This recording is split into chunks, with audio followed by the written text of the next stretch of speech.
기후변화, 식량 위기, 불안정한 국제 정세 이런 뉴스 볼 때마다 꼭 따라붙는 말이 있잖아요. 국제사회가 함께 풀어야 할 숙제다 하는 말이요. 그런데 특히 이 농업 분야에서 다른 나라를 돕는다는 게 구체적으로 뭘까요? 그냥 식량이나 농기계 보내주는 것만으로는 뭔가 근본적인 해결책은 아닐 것 같다는 생각 다들 한 번쯤 해보셨을 겁니다.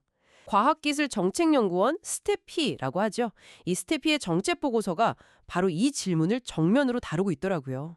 제목이 과학기술 기반 국제농업 협력 발전 전략 연구. 꽤 두툼한 보고서인데요. 오늘 이 안에서 핵심만 쏙쏙 뽑아내 보겠습니다.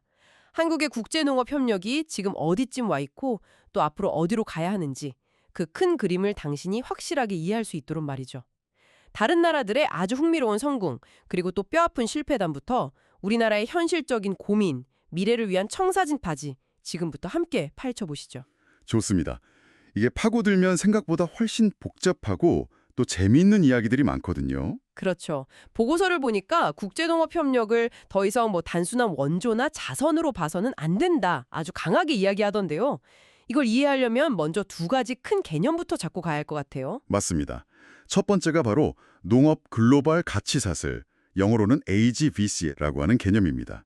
말이 좀 어려운데 스마일 커브를 떠오르면 아주 쉬워요. 스마일 커브요? 네. 우리가 먹는 사과 하나가 식탁에 오르기까지의 과정을 한번 생각해 보세요. 맨 처음엔 품종을 개발하는 연구, R&D가 있겠죠. 그 다음엔 농부가 땀 흘려서 재배하는 생산이 있고요. 이걸 또 가공하고 포장하고 아주 멋진 브랜드로 마케팅해서 판매하는 과정이 이어집니다. 이 전체 과정에서 가장 돈이 많이 남는, 그러니까 부가가치가 제일 높은 부분이 어딜까요? 아무래도 맨 처음에 그 기술 개발이랑 맨 끝에 브랜드, 마케팅 아닐까요? 정작 가운데서 농사 짓는 단계는 힘들기만 하고 큰 돈은 못 벌 것 같은데요? 정확합니다. 바로 그겁니다. 양쪽 끝, R&D와 마케팅의 부가가치는 아주 높고 가운데 생산 단계의 부가가치는 푹 꺼져 있죠. 이게 마치 활짝 웃는 입모양 같다고 해서 스마일 커브라고 부릅니다.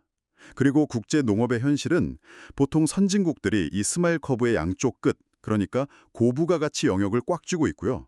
많은 개발도상국들은 그 가운데 저부가가치 생산 영역에 머물러 있다는 겁니다. 그러니까 진정한 협력이라는 건 단순히 생산량만 늘려주는 걸 넘어서서 그 나라가 이 스마일 커브의 더 높은 지점으로 올라갈 수 있도록 말하자면 업그레이드를 할 수 있게 도와주는 거군요. 바로 그게 핵심입니다. 그리고 두 번째 개념도 사실 이거랑 연결되는데요. 바로 공적 개발 원조, ODA의 패러다임이 바뀌고 있다는 점입니다. 예전에는 ODA가 순수하게 인도주의적 차원의 원조 성격이 강했다면 요즘은 무역을 위한 원조라는 개념이 대세가 됐습니다. 무역을 위한 원조라 이게 단순히 물고기를 주는 게 아니라 물고기 잡는 법을 알려주는 것 수준을 넘어서는 것 같네요. 맞습니다. 물고기 잡는 법을 알려주는 건 이제 기본이고요. 잡은 물고기를 내다 팔 수 있는 시장을 열어주고 그 시장까지 운반할 냉동 트럭이나 도로까지 만들어주는 개념에 가깝습니다. 원조를 받는 나라가 경제적으로 자립해서 결국 우리의 든든한 무역 파트너가 되도록 만드는 것. 이게 바로 요즘 ODA의 진화 방향이고 서로에게 이익이 되는 상생의 모델인 셈이죠. 자, 그럼 이 두 가지 개념, 글로벌 가치 사슬과 무역을 위한 원조라는 안경을 딱 쓰고 다른 나라들은 어떻게 하고 있는지 한번 들여다보죠. 보고서가 분석한 일본과 네덜란드 사례가 정말 극과 극이더라고요. 네. 먼저 일본 사례부터 볼까요? 일본은 굉장히 실리적이고 어떻게 보면 좀 화끈한 접근을 합니다. 막대한 자본을 투입해서 댐이나 도로 같은 대규모 인프라를 지어주는 걸 선호하고요. 주로 아시아 국가에 집중하죠.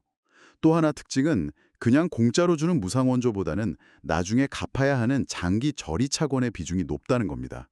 국익을 아주 중요하게 생각하는 거죠. 그 대표적인 성공 신화로 꼽히는 게 바로 브라질의 세아도 개발 프로젝트잖아요. 이게 그냥 돈하고 기술만 쏟아부어서 성공한 건 아닐 것 같은데 성공의 진짜 핵심 요인이 뭐였을까요?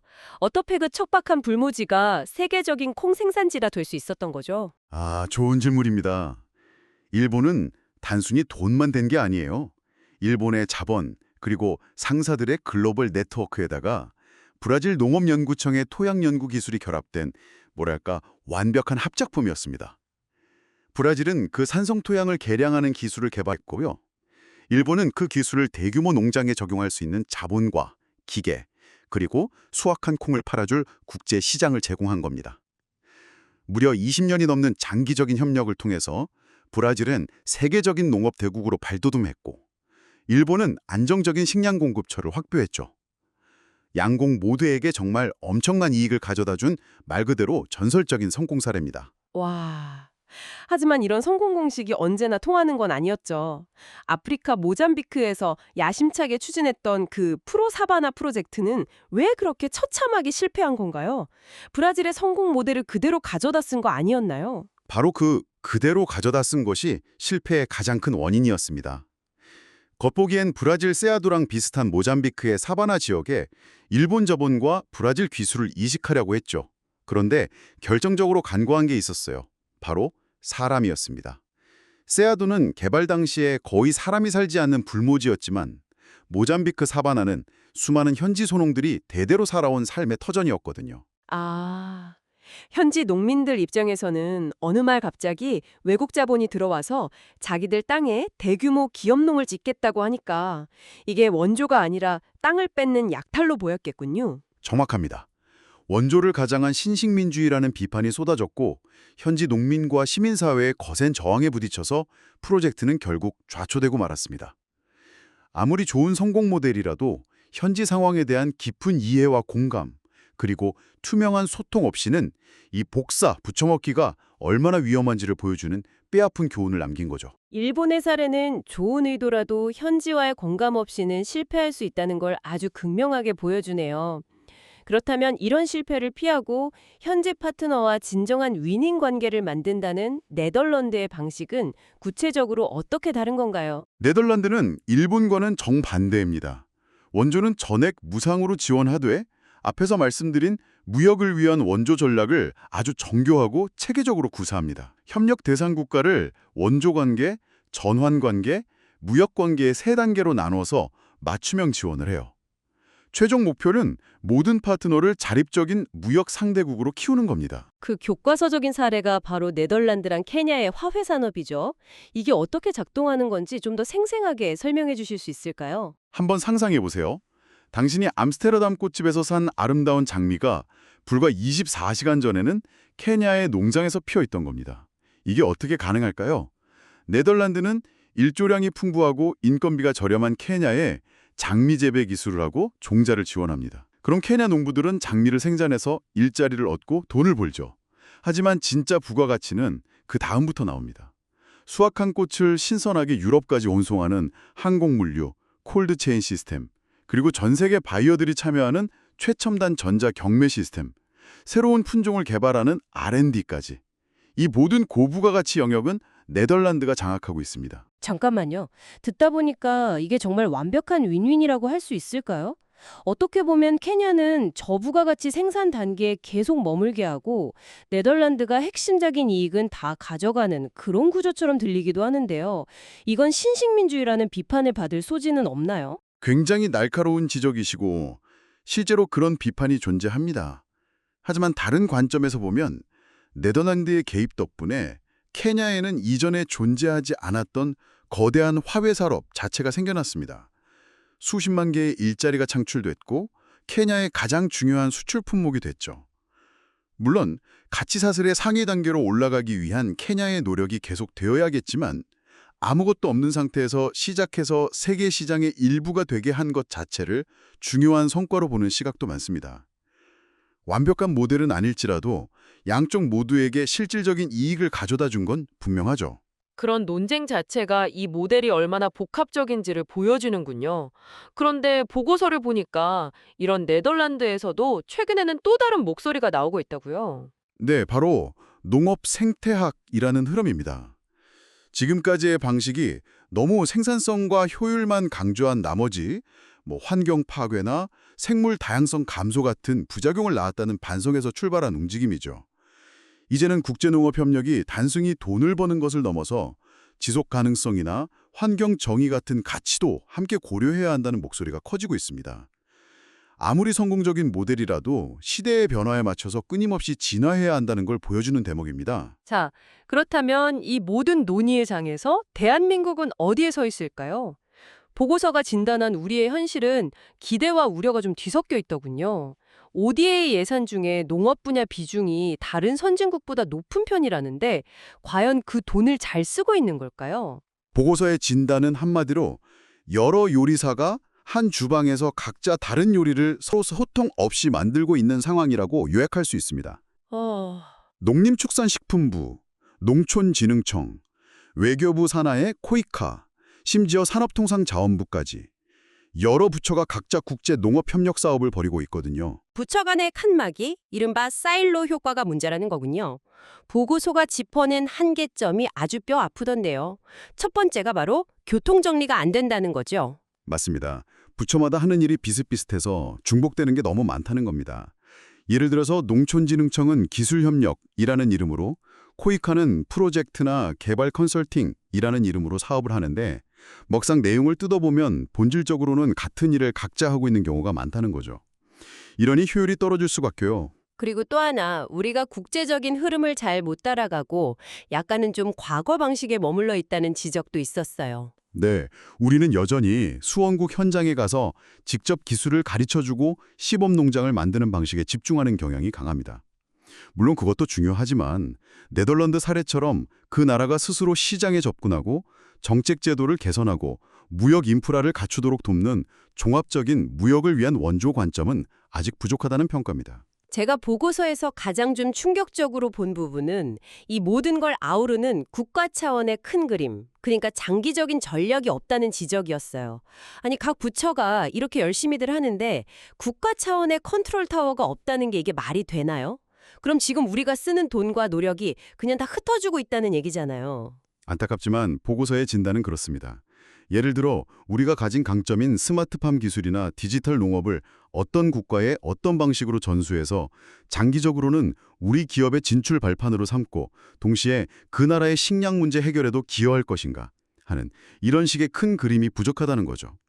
각 부처가 단기 성과에 집중하다 보니까 그 힘이 한 방향으로 모이지 못하고 흩어지고 있다는 아주 날카로운 지적입니다. 문제가 아주 명확해지네요.